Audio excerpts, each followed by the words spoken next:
Assalamualaikum warahmatullahi wabarakatuh. Perkenalkan, nama saya Gufron Arrahman. Nomor induk mahasiswa 204 24006, Prodi Ekonomi.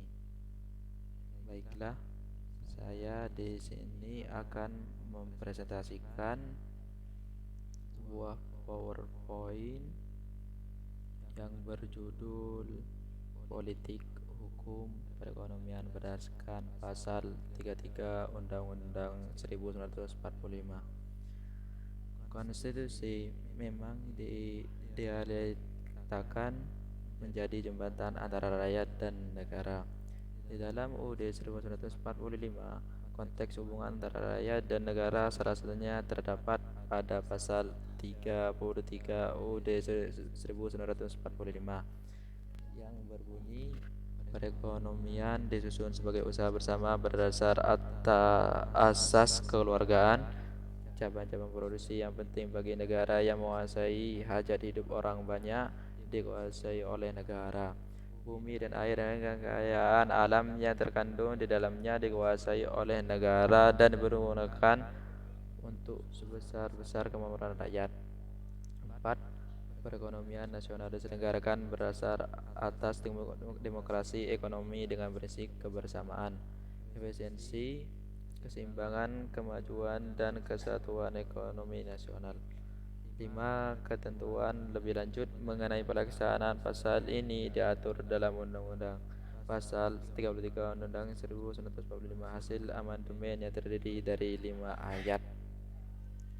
Selanjutnya yaitu pada tanggal 11 Juli 1945, BPUPKI berhasil merumuskan pasal 33 yang dalam rancangan UUD 1945 pada waktu itu diatur dalam pasal 32 bab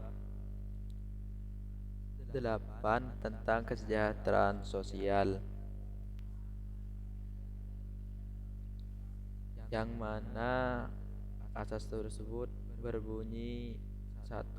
Perekonomian disusun sebagai usaha bersama berdasar atas asas kekeluargaan dan lain sebagainya.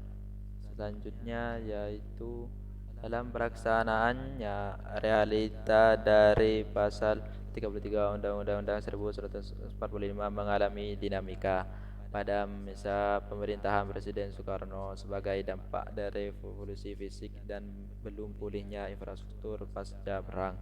Orientasi produksi diarahkan untuk ekspor mengingat sektor industri seperti pertambangan, perbankan, dan pertanian komersial masih dikuasai oleh perusahaan asing. Pada era Orde Baru, Presiden Soeharto mengambil kebijakan terkait kekuasaan negara atas sumber kekayaan alam diwujudkan dalam bentuk pendirian badan usaha milik negara. Reformasi pada tahun 1998 berefek pada dilakukannya reformasi konstitusi. Undang-Undang 1945 dilakukan amandemen sebanyak 4 kali, tidak terkecuali pasal 33 Undang-Undang 1945 yang bertambah menjadi 5 ayat.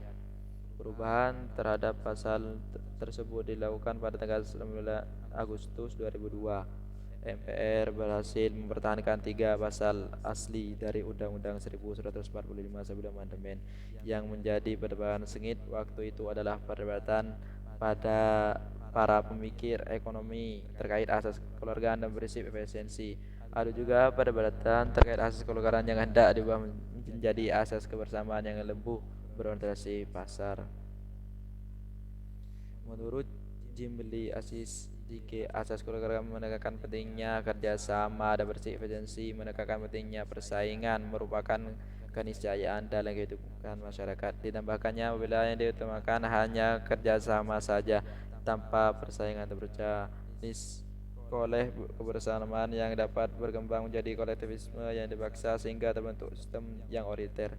Sebaliknya, apabila yang diutamakan hanya persaingan saja, maka setiap orang akan saling memakan orang lain yang merupakan tatanan hidup bersama manusia. Baik, hanya itu yang dapat saya sampaikan. Kurang lebihnya mohon maaf. Wassalamualaikum warahmatullahi wabarakatuh.